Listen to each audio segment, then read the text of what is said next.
Hello and welcome back everyone. आज हम एक नए लेक्चर के बारे में बात करेंगे अलॉन्ग विद अ नई लेक्चर सीरीज़ के साथ, जिसे कि हम प्लांट ब्रीडिंग में सबसे पहले मेल स्टर्लिटी की बात करेंगे लेक्चर 1 में। तो स्टार्ट करते हैं मेल स्टर्लिटी। मेल स्टर्लिटी यानी कि ऐसी कंडीशंस जहां पर मेल ऑर्गन जो है वो स्टराइल है, यानी कि अगर फ्लावर पार्ट की बात करते हैं तो फ्लावर्स में आपका पॉलन्स रहेंगे या एंथर्स रहते हैं। पॉलन या एंथर आपके नॉन फंक्शनल हो सकते हैं या फिर उनकी इनएबिलिटी रहेगी to carry out any type of effective pollination, क्योंकि वह एब्सेंट होने की वजह से उसमें किसी भी प्रकार की सेल्फ पॉलिनेशन उस प्लांट में नहीं होगी। सो एक ऐसी कंडीशन है जहां पर पॉलन या तो एब्सेंट है या नॉन फंक्शनल है। तो सबसे पहला कंसेप्ट जो मेल स्टर्लिटी का था वो 1763 में कॉल र्यूटर ने दिया था फ्लावरिंग प्लांट्स में। तो स्टर्लिटी का मतलब है inability of any kind of flowering plant to produce the functional pollen. Functional pollen यानी कि ऐसे पॉलन जो कि किसी भी प्रकार की इफेक्टिव पॉलिनेशन को कैरी आउट कर सकें या फिर कोई भी फंक्शन कैरी आउट कर सकें। तो स्पॉन्टेनियस वे में यह या स्पोरेडिकली इसका नेचर रहता है मेल स्टर्लिटी का, क्योंकि यह स्पॉन्टेनियस म्यूटेशन से कॉज होती है। तो मेन कारण है इसका स्पॉन्टेनियस म्यूटेशन, यानी कि ऐसी म्यूटेशन जो कि नेचर में स्पॉरेडिकली हो रही है या तो किसी भी आर्टिफिशियल एजेंट से या फिर किसी भी प्रकार के फिजिकल म्यूटेजेंस की वजह से यह स्टर्लिटी कॉज हो सकती है। Then about the main features of male sterility. Male sterility एक इम्पॉर्टेंट स्टेप है आउटब्रीडिंग का, यानी कि आउटब्रीडिंग यानी कि किसी भी प्रकार की इफेक्टिव पॉलिनेशन के लिए जिसे कि हम क्रॉस पॉलिनेशन कह रहे हैं उस पे, और एक हाइब्रिड को बनाने में इसका इम्पॉर्टेंट रोल रहता है। तो मेल स्टर्लिटी जब कोई भी नॉन फंक्शनल पॉलन प्रेजेंट होगा तो इट मीन्स कि उस फ्लावरिंग प्लांट में effective self pollination carry out नहीं होगी, और सेल्फ पॉलिनेशन को हम कहते हैं ऑटोगैमी, जिसकी वजह से वह प्लांट एलोगैमी की तरफ प्रोसीड करेगा, यानी कि क्रॉस पॉलिनेशन की तरफ प्रोसीड करेगा। तो मेल स्टर्लिटी की वजह से एलोगैमी देखी जाती है, जो कि एक इम्पॉर्टेंट स्टेप है आउटब्रीडिंग का, और जो हाइब्रिड कॉम्बिनेशन को बनाने में भी मदद करता है। मेल स्टर्लिटी जब आउटब्रीडिंग होगी यानी कि जब क्रॉस पॉलिनेशन होगी तो उसकी वजह से हेटेरोजाइगस कंडीशन आएगी किसी भी फ्लावरिंग प्लांट में, और यानी कि हेटेरोजाइगस कंडीशन जिसमें मेल और फीमेल पार्ट जो हैं वो अलग अलग फ्लावरिंग प्लांट से लिए जाएंगे। देन यह इनब्रीडिंग को लेस करेगा। इनब्रीडिंग यानी कि जब दो मेल प्लांट हैं यानी कि दो फ्लावर्स हैं, जब इनमें फंक्शनल पॉलन्स रहेंगे तो एक ही प्लांट के ऊपर जब दोनों फ्लावर्स हैं और इनमें फंक्शनल पॉलन प्रेजेंट है तो इन्हीं के बीच इफेक्टिव पॉलिनेशन हो रही है, जिसे कि सेल्फ फर्टिलाइजेशन या सेल्फ पॉलिनेशन कह रहे हैं। जब सेल्फ पॉलिनेशन होगी तो इट मीन्स कि वह प्लांट जो है इनब्रीडिंग की तरफ, दो इनब्रीडिंग यानी कि आपस में ही इनब्रीड कर रहे हैं, तो जिसकी वजह से इनब्रीडिंग डिप्रेशन हो सकता है कॉन्टिन्यूस होमोजाइगोसिटी की वजह से। तो मेल स्टर्लिटी इस तरह की कंडीशन को अवॉइड करती है और हेटेरोजाइगस कंडीशन या फिर आप कह सकते हैं आउटब्रीडिंग को प्रमोट करती है। Then another important main feature है मेल स्टर्लिटी का। मेल स्टर्लिटी जो है दो तरह की जीन से रिस्पॉन्सिबल रहती है। एक जीन जो कि न्यूक्लियर में प्रेजेंट है या तो न्यूक्लियस में प्रेजेंट होने की वजह से इन्हें हम न्यूक्लियर जीन्स कहेंगे, यानी कि जो डीएनए और डीएनए में जो जीन्स हैं वो न्यूक्लियर जीन्स हैं, और वो जीन्स जो हैं न्यूक्लियस में प्रेजेंट है, यानी कि डीएनए न्यूक्लियस में प्रेजेंट होने की वजह से उसके जीन्स में जो चेंजेस आ रहे हैं उन्हें हम न्यूक्लियर जीन मेल स्टर्लिटी कहेंगे, यानी कि genetic male sterility. Then second आता है साइटोप्लाज्मिक जीन। साइटोप्लाज्मिक यानी कि साइटोप्लाज्म में जो माइटोकॉन्ड्रिया है, माइटोकॉन्ड्रियल जीन्स में जब चेंजेस आ रहे हैं, माइटोकॉन्ड्रियल जीन्स की वजह जिससे जब स्टर्लिटी हो रही है तो उसे हम साइटोप्लाज्मिक जेनेटिक मेल स्टर्लिटी कहेंगे। तो मेल स्टर्लिटी दो तरह से हो सकती है, न्यूक्लियर जीन्स की वजह से और साइटोप्लाज्मिक जीन की वजह से, और दोनों का मेन कारण क्या है कि उनके जो पॉलन और एंथर है उसमें अबॉर्शन हो रही है, तो इसकी वजह से मेल स्टर्लिटी कॉज हो रही है। तो मेल स्टर्लिटी का मैंने आपको इम्पॉर्टेंट जो स्टेप बताया कि मेल स्टर्लिटी आपके स्पॉन्टेनियस म्यूटेशंस की वजह से ही होती है, यानी कि जब आप किसी प्रकार का आर्टिफिशियल केमिकल या फिर फिजिकल म्यूटाजेंस को यूज़ कर रहे हैं, जैसे कि एक्सरेज, गामा रेज या अनदर प्रकार की रेज जो कि स्पॉन्टेनियस म्यूटेशंस को कैरी आउट कर सकती हैं। म्यूटेशंस यानी कि किसी भी प्रकार की ऑल्ट्रेशन जीन या जेनेटिक लेवल में या फिर डीएनए के कोड में। Then types of male sterility, तो सबसे पहले जेनेटिक मेल स्टेरिलिटी यानी कि न्यूक्लियस में जो जीन्स प्रेजेंट हैं, न्यूक्लियस में उन जीन की वजह से पॉलन जो है वो नॉन फंक्शनल है या फिर पॉलन अबॉर्टिव है, तो उसे हम जेनेटिक मेल स्टेरिलिटी कहेंगे। तो जेनेटिक मेल स्टेरिलिटी को फर्दर 3 वे में कैटेगराइज किया गया है: temperature sensitive genetic male sterility, photoperiod sensitive genetic male sterility and transgenic genetic male sterility. Then second one है आपकी cytoplasmic male sterility. Cytoplasmic male sterility अगर 2 में divide की गई है। सबसे पहले cytoplasmic genetic male sterility and then chemically induced male sterility. तो सबसे पहले बात करते हैं जेनेटिक मेल स्टेरिलिटी के बारे में। तो पॉलन स्टेरिलिटी यानी कि जेनेटिक मेल स्टेरिलिटी जो कि न्यूक्लियर जीन्स की वजह से कॉज हो रही है, उसे हम जेनिक और जेनेटिक मेल स्टेरिलिटी कहते हैं। तो कौन कौन सी क्रॉप्स में ये प्रेजेंट रहती है? सबसे पहले वेजिटेबल क्रॉप्स की बात करें तो टोमेटो और कुकुरबिट्स में आपकी जेनेटिक मेल स्टेरिलिटी पाई जाती है। इंपॉर्टेंट क्वेश्चन है from SRF point of view और जेआरएफ पॉइंट ऑफ व्यू से। देन अनदर जो मेजर आपकी सीरियल क्रॉप्स हैं या फिर अनदर क्रॉप्स हैं, तो उनमें आपका बार्ले, व्हीट, मेज, कॉटन, देन सॉर्गम और ल्यूसर्न में जेनेटिक मेल स्टेरिलिटी पाई जाती है। अब बात करते हैं मेल स्टेरिलिटी के फीचर्स के बारे में। तो ये मेल स्टेरिलिटी जो है रिसेसिव और रेयरली डोमिनेंट रहती है। तो रिसेसिव और रेयरली डोमिनेंट का मतलब मैं आपको बताती हूँ। जैसे कि इस मेल स्टेरिलिटी में केवल 2 प्रकार की लाइन इन्वॉल्व होगी। एक लाइन आपकी ए लाइन रहेगी, दूसरी आपकी बी लाइन रहेगी। ए लाइन यानी कि जेनेटिक मेल स्टेराइल लाइन, जिसे कि हम स्मॉल एस से डिनोट कर रहे हैं, जो कि रिसेसिव है। देन बी लाइन जो कि मेंटेनर लाइन रहेगी और जिसे हम हेटेरोजाइगस मेल फर्टाइल लाइन कहते हैं। तो जब हम इन दोनों लाइन का क्रॉस कराएंगे तो आपकी 50% पॉपुलेशन जो है वो मेल स्टेराइल रहेगी और 50% मेल फर्टाइल रहेगी। तो किस प्रकार से इनहेरिटेंस होती है जेनेटिक मेल स्टेरिलिटी की? सपोज आपके 2 पेरेंट्स हैं, पेरेंट P1 और पेरेंट P2। P1 पेरेंट जो है आपका मेल स्टेराइल पेरेंट है जो कि रिसेसिव पेरेंट है। तो इट मीन्स कि रिसेसिव पेरेंट होने की वजह से, रिसेसिव जीन की वजह से ही यह रेयरली डोमिनेंट पाई जाती है इस तरह की मेल स्टेरिलिटी। देन सेकेंड आपका जो मेल फर्टाइल पेरेंट है उसमें जो MS लाइन है वो हेटेरोजाइगस स्टेट में है, यानी कि ये मेल फर्टाइल लाइन है जिसे कि हम एज अ पॉलिनेटर लाइन लेंगे। देन जब हम दोनों को लाइन को क्रॉस कराएंगे, ये आपका फीमेल पेरेंट है और ये आपका मेल पेरेंट है, दोनों लाइन को क्रॉस करवाया गया तो मेल फर्टाइल लाइन को प्रोड्यूस किया गया MS और स्मॉल ms। तो सेकेंड जो F2 जनरेशन है, F2 जनरेशन में 3:1 की रेशो पाई जाती है, यानी कि 3 जो है आपकी मेल फर्टाइल लाइन और 1 आपकी मेल स्टेराइल लाइन रहेगी। तो यहाँ पे मोस्ट ऑफ द केसेस में जो आप देख रहे हैं कि मेल स्टेरिलिटी आपकी रिसेसिव फॉर्म में है और कभी ही बहुत ही कम उसमें मेल स्टेरिलिटी जो है रेयरली डोमिनेट पाई जाएगी। तो इस तरह से इनहेरिटेंस रहती है मेल स्टेरिलिटी की।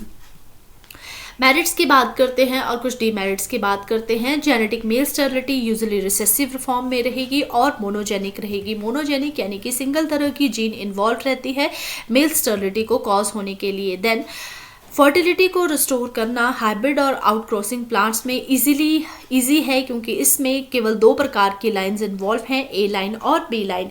ए लाइन को हम जब बी लाइन से यानी कि पॉलिनेटर लाइन से क्रॉस कर रहे हैं तो इट मीन्स फर्टिलिटी को हम रिस्टोर कर रहे हैं किसी भी प्रकार के हाइब्रिड में। देन नेक्स्ट आता है कि जेनेटिक मेल स्टेरिलिटी को हम हाइब्रिड सीड प्रोडक्शन में यूज़ कर सकते हैं, यानी कि हाइब्रिड सीड को प्रोड्यूस किया जा सकता है या फिर सेक्सुअली और एसेक्सुअली प्रोपोगेटेड स्पीशीज में, दोनों प्रकार की स्पीशीज में जेनेटिक मेल स्टेरिलिटी का यूटिलाइजेशन किया जा सकता है। नेक्स्ट, जेनेटिक मेल स्टेरिलिटी में कम एरिया और कम लेबर की रिक्वायरमेंट रहती है क्योंकि ब्रीडर को केवल 2 ही लाइन को मेंटेन करना है, ए लाइन और B line.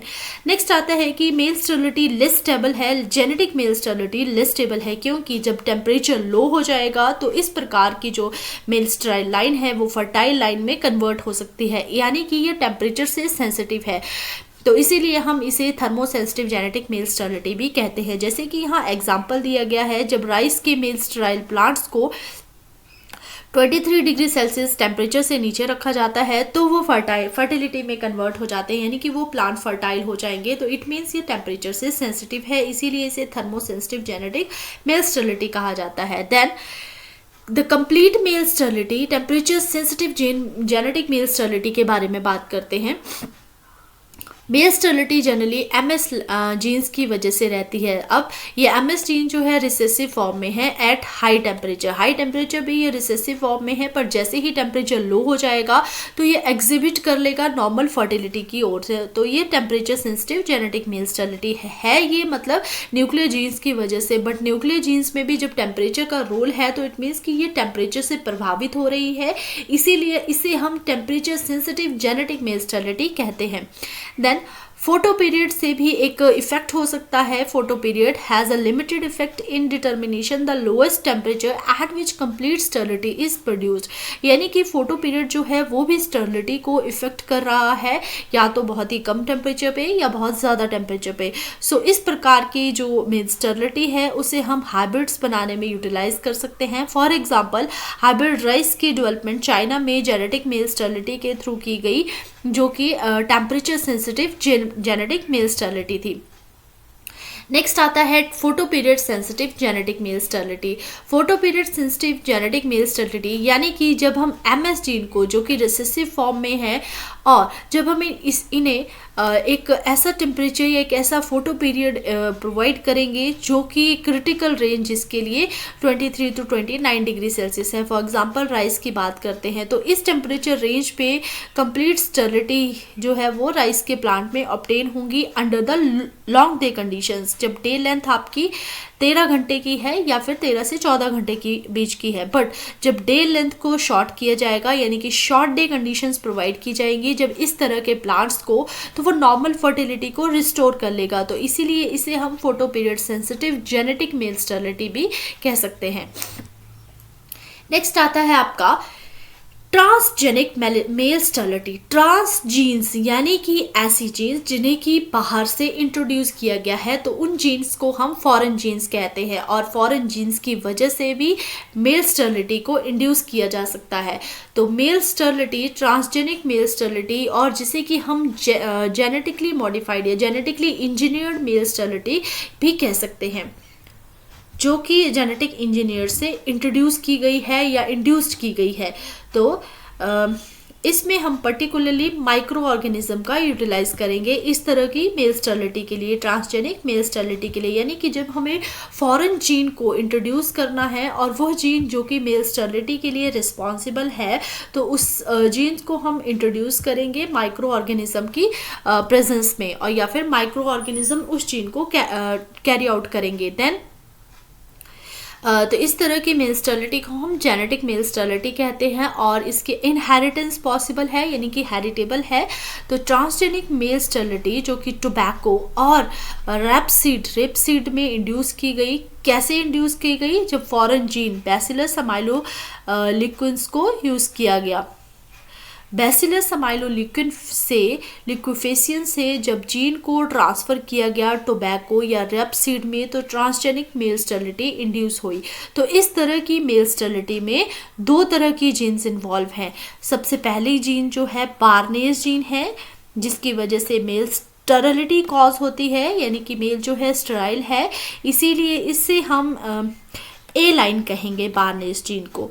Then another gene जो कि बार स्टार जीन है, बार स्टार जो कि मेल स्टेरिलिटी को सुप्रेस करेगी, यानी कि बार्नेस को सुप्रेस करेगी और फर्टिलिटी को रिस्टोर करेगी।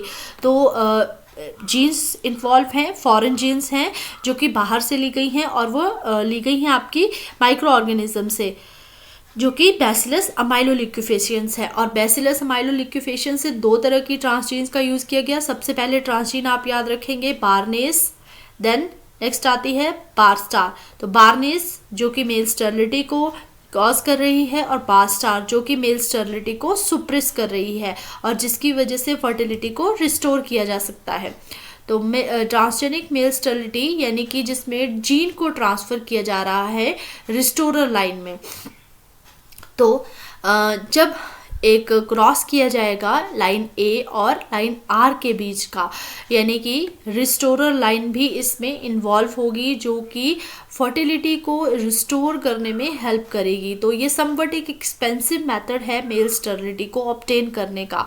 तो मेंटेनेंस मेल स्टरलिटी की ट्रांसजेनिक जो मेल स्टरलिटी है उसकी थोड़ी टीडियस है, यानी कि एक प्रॉब्लम आ सकती है कमर्शियल हाइब्रिड सीड प्रोडक्शन में, but still this type of male sterility is also use for the commercial hybrid seed production of various crops, और नियर फ्यूचर में हम इस तरह की ही मेल स्टरलिटी की यूटिलाइजेशन करेंगे। देन साइटोप्लाज्मिक मेल स्टरलिटी, तो साइटोप्लाज्मिक जीन्स, यानी कि जब मेल स्टरलिटी जो है साइटोप्लाज्मा में जो माइटोकॉन्ड्रिया है, माइटोकॉन्ड्रिया की जो जीन्स इन्वॉल्व हैं, तो उसकी वजह से मेल स्टरलिटी हो रही है, पॉलन जो है वो स्टेराइल है। तो सबसे पहले किसने इसे रिपोर्ट किया था? ड्यूविक ने 1966 में सबसे पहले साइटोप्लाज्मिक मेल स्टरलिटी को जो है वो रिपोर्ट किया था for the production of hybrid पिट्यूनिया की। तो पिट्यूनिया एक ऑर्नामेंटल फ्लावर है। देन प्लांट्स जो कि एक पर्टिकुलर टाइप ऑफ साइटोप्लाज्म को कैरी आउट करते हैं, और उस साइटोप्लाज्म की जो जीन्स हैं वो मेल स्टेराइल हैं, बट स्टिल इसे हम प्रोड्यूस कर सकते हैं सीड की प्रोडक्शन के लिए अगर पॉलिनेटर जो है वो एब्सेंट है। तो मेल स्टेराइल लाइन को हम एज अ फीमेल पेरेंट लेंगे, जिससे कि हम हाइब्रिड सीड प्रोडक्शन को ले सकते हैं। देन जो F1 सीड्स हैं, यानी कि जो क्रॉस सीड प्रोड्यूस होंगे, तो उसमें केवल मेल स्टेराइल प्लांट्स रहेंगे, क्योंकि जो साइटोप्लाज्मा हम लेंगे जो कि फीमेल गैमेट्स से लेंगे वो टोटली मेल स्टेराइल रहेगा। तो सबसे पहले क्या हुआ कि जो आपका स्टेराइल साइटोप्लाज्म था, स्टेराइल साइटोप्लाज्म की जो जीन्स थी वो मेल स्टेरिलिटी को कॉज कर रही थी। तो F1 जो सीड प्रोड्यूस हुआ वो क्रॉस सीड प्रोड्यूस हुआ, जिसमें केवल मेल स्टेराइल प्लांट्स ही प्रोड्यूस हुई, क्योंकि जो साइटोप्लाज्म था वो फीमेल गैमेट से लिया गया था। तो इस सिस्टम में दो तरह की लाइन इन्वॉल्व रहेंगी, ए लाइन और बी लाइन। ए लाइन जो कि मेल स्टेरिलिटी के लिए है, और बी लाइन जो कि मेल स्टेरिलिटी को मेंटेन करके रखेंगी, मेल फर्टिलिटी के लिए रिस्पॉन्सिबल हैं। तो ए लाइन और बी लाइन्स लगभग सिमिलर होती हैं, इसीलिए हम इसे आइसोजेनिक लाइन्स भी कहते हैं। देन कैसे हम मेंटेनेंस करेंगे साइटोप्लाज्मिक मेल स्टेरिलिटी की? तो साइटोप्लाज्मिक मेल स्टेरिलिटी को हम ए और बी लाइन से मेंटेन करके रखेंगे, और इसे हम जनरली वेजिटेटिव प्रोपोगेटेड क्रॉप्स के लिए यूज़ करते हैं। तो CMS को हम कहाँ यूज़ कर रहे हैं? For the development of hybrids, particularly vegetatively propagated crops के लिए CMS लाइन का यूटिलाइजेशन किया जा रहा है, और ऑर्नामेंटल क्रॉप्स के लिए। तो क्या मेरिट्स रहेंगी? सबसे पहले यह काफ़ी स्टेबल है, स्टेबल टाइप की मेल स्टेरिलिटी है, यानी कि एनवायरनमेंट के जो फैक्टर्स हैं, या हाई टेम्परेचर, लो टेम्परेचर, या फिर फोटो पीरियड, इसका कोई इफेक्ट नहीं है साइटोप्लाज्मिक मेल स्टेरिलिटी के ऊपर। तो इसीलिए इसे हम हाईली स्टेबल मेल स्टेरिलिटी कहेंगे। जब ए और बी लाइन का क्रॉस कराया जाएगा तो जो F1 प्रोड्यूस होगा वो टोटली मेल स्टेराइल रहेगा। इसीलिए जो साइटोप्लाज्मिक मेल स्टेरिलिटी है, इसमें ब्रीडर को जो केवल दो ही लाइन को मेंटेन करना है, दो लाइन को मेंटेन करना है, तो इट मीन्स लेस एरिया और लेस लेबर की रिक्वायरमेंट रहती है। नेक्स्ट डीमेरिट्स की बात करें तो इस तरह की मेल स्टेरिलिटी में, यानी कि साइटोप्लाज्मिक मेल स्टेरिलिटी जो कि केवल प्लाज्मा जीन्स की वजह से रहती है, तो बहुत ही इम्पॉसिबल स्टेप है एक कि इसकी फर्टिलिटी को हम हाइब्रिड्स में रिस्टोर कर सकें। देन इनहेरिटेंस कैसे होती है CMS लाइन की, तो इसके बारे में बात करते हैं। तो सपोज यह आपका स्टेराइल साइटोप्लाज्म है, ये आपकी न्यूक्लियर जीन है, और यहाँ पर आपका स्टेराइल साइटोप्लाज्म है। देन न्यूक्लियर जीन जो कि नॉन रिस्टोरर जीन है, तो स्टेराइल साइटोप्लाज्म को ये काउंटर पार्ट करेगी। तो ये आपका मेल स्टेराइल प्लांट है, या फिर आप मेल स्टेराइल लाइन कह सकते हैं। देन साइटोप्लाज्म फर्टाइल, तो ये फर्टाइल लाइन है, ये जो कि मेल फर्टाइल लाइन है, यानी कि न्यूक्लियर जीन यहाँ पे नॉन रिस्टोरर रहेंगी। जब ए लाइन और बी लाइन को क्रॉस कराया जाएगा तो आपकी जो पॉपुलेशन प्रोड्यूस होगी वो मेल स्टेराइल पर पॉपुलेशन रहेगी। मेल स्टेराइल पॉपुलेशन इसलिए रहेगी क्योंकि यहाँ पर जो साइटोप्लाज्म है, साइटोप्लाज्मिक जीन्स इन्वॉल्व है, और साइटोप्लाज्मा जीन की वजह से ही आपके मेल स्टेरिलिटी को जो है वो एक तरह से मेंटेन किया जाएगा। Then cytoplasmic genetic male sterility, यानी कि जब पॉलन स्टेरिलिटी या मेल स्टेरिलिटी दोनों तरह की जीन्स से रह रही है, दोनों तरह की जीन्स इन्वॉल्व हैं मेल स्टेरिलिटी के लिए, साइटोप्लाज्मिक जीन भी as well as nuclear genes भी, तो इसीलिए इसे हम साइटोप्लाज्मिक और जेनेटिक दोनों तरह की मेल स्टेरिलिटी कहेंगे। तो cytoplasmic male sterility, genetic male sterility जो है वो अनियन में प्रेजेंट होती है, और अनियन में किसने सबसे पहले डिस्कवर की थी, वो थे जोन्स और डेविस। तो जोन्स और डेविस ने 1944 में अनियन में साइटोप्लाज्मिक जेनेटिक मेल स्टेरिलिटी को दिया था। और सीजीएमएस जो है वो वेजिटेटिवली प्रोपोगेटेड जो प्लांट्स रहते हैं मोस्टली उन्हीं में पाई जाती है। तो इसमें दो मेल स्टेरिलिटी कैसे रहेगी, इंटरेक्शन होगी जब साइटोप्लाज्मा और न्यूक्लियर की जीन्स में। तो इसमें 3 तरह की लाइंस इन्वॉल्व रहेंगी, ए, बी और आर लाइन। ए लाइन जिसे कि हम स्टेराइल लाइन कह रहे हैं, बी लाइन जो कि फर्टाइल लाइन है, और आर लाइन जो कि रिस्टोरर लाइन है। तो इसके साइटोप्लाज्मिक जेनेटिक मेल स्टेरिलिटी यानी कि जब मेंटेनेंस की बात आएगी तो 3 लाइन के इन्वॉल्वमेंट ज़रूरी है, ए, बी और आर लाइन। देन पैरेट्स की बात करते हैं तो हाइब्रिड सीड प्रोडक्शन के लिए यूटिलाइज कर सकते हैं हम सीजीएमएस को, दोनों तरह के क्रॉप्स में, सीड प्रोपोगेटेड और वेजिटेटिवली प्रोपोगेटेड स्पीशीज के लिए। और काफ़ी रिलायबल रहती है इस तरह की मेल स्टेरिलिटी क्योंकि ये काफ़ी स्टेबल है एंड लेस अफेक्टेड रहती है एनवायरनमेंट से। देन डीमेरिट्स की बात करें तो एरिया और लेबर की रिक्वायरमेंट ज़्यादा रहती है क्योंकि 3 तरह की लाइन्स को आपको मेंटेन करना पड़ेगा, यानी कि 3 तरह की लाइन्स जो हैं इस तरह के जो सीजीएमएस है उसके लिए चाहिए होती है। तो ब्रीडर को 3 लाइन को जब मेंटेन करना पड़ेगा तो इट मीन्स ज़्यादा एरिया और ज़्यादा लेबर की रिक्वायरमेंट रहती है। तो बात करते हैं maintenance of cytoplasmic genetic male sterility की। तो ए लाइन जो कि आपकी मेल स्टेराइल लाइन है, देन बी लाइन जो कि आपकी मेल फर्टाइल लाइन है। जेनेटिकली दोनों की दोनों लाइंस जो है वो सिमिलर है, बट फर्टिलिटी जो है वो काउंटर पार्ट कर रही है लाइन ए को। तो लाइन ए, तो यहाँ पे आपका जो प्रोड्यूस्ड प्लांट की पॉपुलेशन रहेगी वो मेल स्टेराइल प्लांट्स ही प्रोड्यूस रहेंगे। देन मेल स्टेराइल प्लांट्स को जब मेल फर्टाइल के साथ क्रॉस किया जाएगा, सबसे पहले यहाँ पे मेल स्टेराइल को मेल फर्टाइल के साथ क्रॉस किया गया तो मेल स्टेराइल पॉपुलेशन प्रोड्यूस हुई। अब मेल स्टेराइल पॉपुलेशन को मेल फर्टाइल के साथ क्रॉस करेंगे तो मेल स्टेरिलिटी को लीड करेगा। देन अगेन मेल स्टेराइल रहेंगे और मेल फर्टाइल को क्रॉस करेंगे तो मेल फर्टाइल प्लांट्स प्रोड्यूस होंगे। तो इस तरह से ये, जैसे कि ये स्टेराइल साइटोप्लाज्म है और यहाँ पे फर्टाइल है, तो जो साइटोप्लाज्मा की जीन है वो काउंटर पार्ट करेंगी और स्टेरिलिटी को लीड करेंगी। देन अगेन F3 में जब मेल स्टेराइल और मेल फर्टाइल को क्रॉस किया जाएगा, यहाँ पे हम मेल फर्टाइल लाइन जो कि रिस्टोरर लाइन है उसे लेंगे तो मेल फर्टिलिटी को रिस्टोर किया कर सकते हैं। तो इसलिए 3 तरह की लाइंस जो हैं इसमें इन्वॉल्व रहेंगी। देन अगेन मेल स्टेराइल और मेल फर्टाइल, इन दोनों लाइंस को क्रॉस किया जाएगा तो एक आपकी मेल फर्टाइल और दूसरी आपकी मेल स्टेराइल प्लांट रहेगी। तो ये रिजल्ट्स है various type of matings under the cytoplasmic genetic male sterility. Then chemically induced male sterility, जिसे कि हम आर्टिफिशियली इंड्यूस्ड मेल स्टेरिलिटी भी कहते हैं। तो केमिकल्स की वजह से भी कुछ मेल रिप्रोडक्टिव ऑर्गन है वो नॉन फंक्शनल हो सकते हैं, तो जिन्हें हम मेल गैमेटोसाइट्स कहेंगे, मेल स्टरलेंट्स भी कह सकते हैं, एंड सिलेक्टिव मेल स्टरलेंट्स और पॉलन सुप्रेसेंट्स। तो मेल गैमेटोसाइट्स जो कि रिस्पॉन्सिबल है केमिकली इंड्यूस्ड मेल स्टेरिलिटी के लिए। तो सबसे पहले 1985 में मैक्रे ने इस तरह के कंसेप्ट को दिया था, केमिकली हाइब्रिडाइजिंग एजेंट्स CHA, जिसकी वजह से हम अवॉइड कर सकते हैं मेल स्टेरिलिटी को, यानी कि एक ऐसा कंपाउंड जो कि आर्टिफिशियल कंपाउंड है और आर्टिफिशियली इंड्यूस कर रहा है मेल स्टेरिलिटी को। और इस तरह के प्लांट्स को हम इफेक्टिवली यूज़ कर सकते हैं as a female plant for the hybrid seed production. मान लीजिए कोई ऐसा प्लांट है जिसमें मेल स्टेरिलिटी नहीं है, बट केमिकली हम उस प्लांट में मेल स्टेरिलिटी को इंड्यूस कर सकते हैं सो दैट उसका कोई भी जो मेल रिप्रोडक्टिव ऑर्गन है वो फंक्शनल ना रहे और वो सेल्फ पॉलिनेशन को कैरी आउट ना कर सके। तो उस मेल पेरेंट से हम हाइब्रिड सीड प्रोडक्शन को ईजिली कैरी आउट कर सकते हैं। यहाँ पर फीमेल पेरेंट्स जो है उसे हम एज अ ट्रीट करेंगे along with the male gametocytes के साथ। तो यहाँ पे ए लाइन, बी लाइन और आर लाइन किसी भी प्रकार की लाइन की कोई नेसेसिटी नहीं है, सो इसीलिए इसे हम केमिकली इंड्यूस्ड मेल स्टेरिलिटी कहते हैं। सो यहाँ पे लिस्ट है गैमेटोसाइट्स की जो कि इफेक्टिव पाए गए कुछ क्रॉप प्लांट्स में।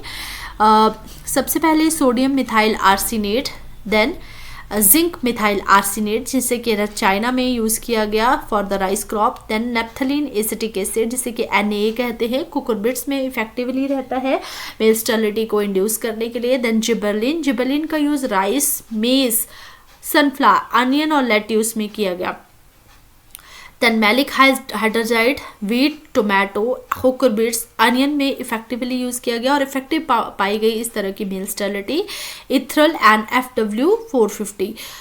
तो FW450 का जो अगर टोमेटो में बात करें तो टोमेटो में इफेक्टिवली इस क्रॉप को यूटिलाइज किया गया for the induction of chemically induced male sterility.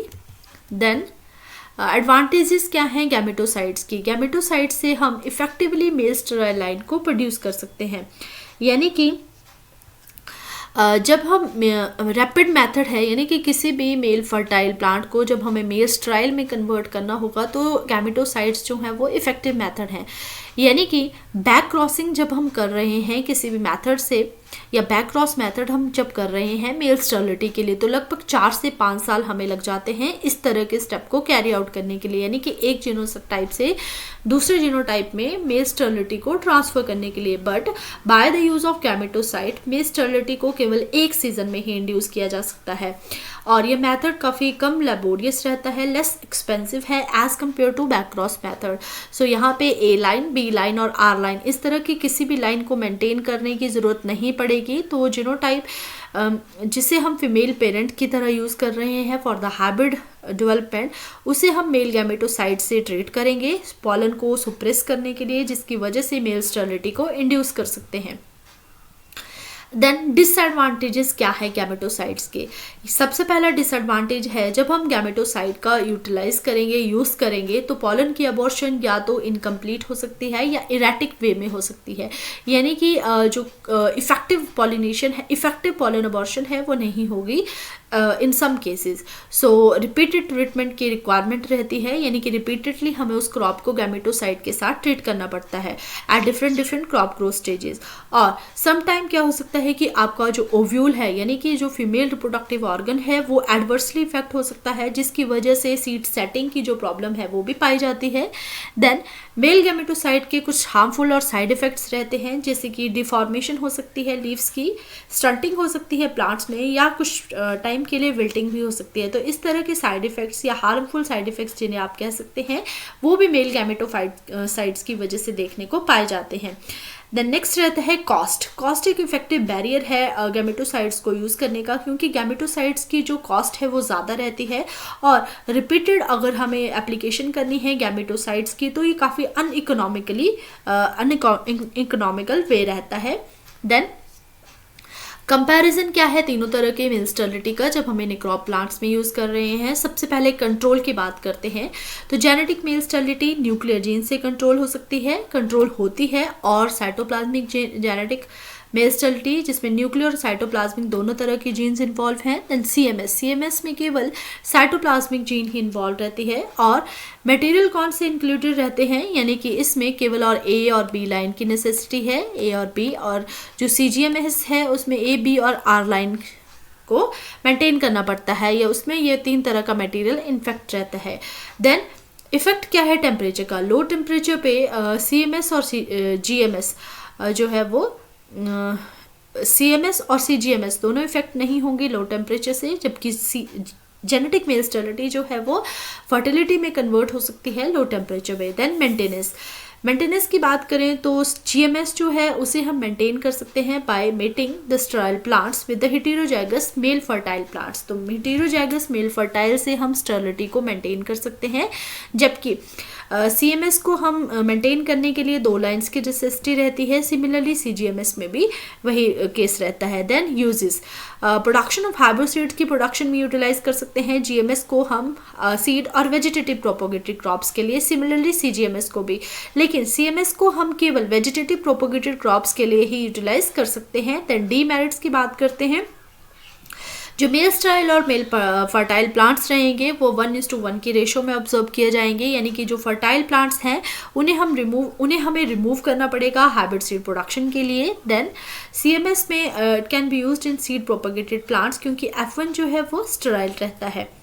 Then CGMS में it requires handling of 3 types of material A, B and R line. So examples हैं particularly अगर हम vegetable crops की बात करें तो cucurbits और टोमेटोज में GMS GMS मेल स्टेरिलिटी पाई जाती है। देन CMS जो है अनियन में, एंड देन CGMS जो है आपकी शुगर बीट में पाई जाती है। Then utilization of male sterility को आप कैसे यूटिलाइज कर सकते हैं? मेल स्टेरिलिटी एक इंपॉर्टेंट एप्लीकेशन है हाइब्रिड सीड प्रोडक्शन के लिए, हाइब्रिड्स को प्रोड्यूस करने के लिए, यानी कि तीनों तरह की जो मेल स्टेरिलिटी है उन्हें हम क्रॉप इंप्रूवमेंट प्रोग्राम में यूज़ कर सकते हैं। Specifically seed propagated vegetative propagated crop plants में, CMS को हम वेजिटेटिव प्रोपोगेटेड प्लांट्स में, एंड CGMS को भी हम दोनों तरह के कमर्शियल हाइब्रिड्स प्रोडक्ट करने के लिए यूज़ कर सकते हैं, जैसे कि seed propagated as well as vegetative propagated plants के लिए। देन लिमिटेशंस क्या है? लिमिटेशंस है, सबसे पहला लिमिटेशन है कि डिफ़िकल्ट है मेल स्टेराइल लाइन्स को आइडेंटिफाई करना एंथेसिस से पहले। जब जो आपकी मेल स्टेरिलिटी है वो न्यूक्लियर जीन से कंट्रोल हो रही है, तो न्यूक्लियर जीन से जब कंट्रोल होगी तो एंथेसिस यानी कि फर्स्ट ओपनिंग ऑफ फ्लावर से पहले हमें ये डिफ़िकल्ट रहता है कि वो फ्लावर जो है मेल स्टेराइल है या नहीं है, तो डिफ़िकल्ट है आइडेंटिफिकेशन। देन सेकेंड स्टेप है लिमिटेशन में कि मेल स्टेरिलिटी उसे हम इफ़ेक्टिवली यूज़ नहीं कर सकते ऐसी क्रॉप में जहाँ पर efficient natural pollen dispersal mechanism रहता है, या फिर फ्लावर की मॉर्फोलॉजी भी इस पे डिपेंड रहती है। तो मेल स्टेरिलिटी को हम उन क्रॉप्स में यूज़ नहीं कर सकते जहाँ पर पॉलन जो है वो नेचुरली डिस्पर्स हो रहा है, या फिर ऐसे प्लांट्स, ऐसे फ्लावर्स जिनकी मॉर्फोलॉजी जो है क्रॉस पॉलिनेशन के लिए सूटेबल नहीं है। फॉर एग्जांपल पी की बात करते हैं।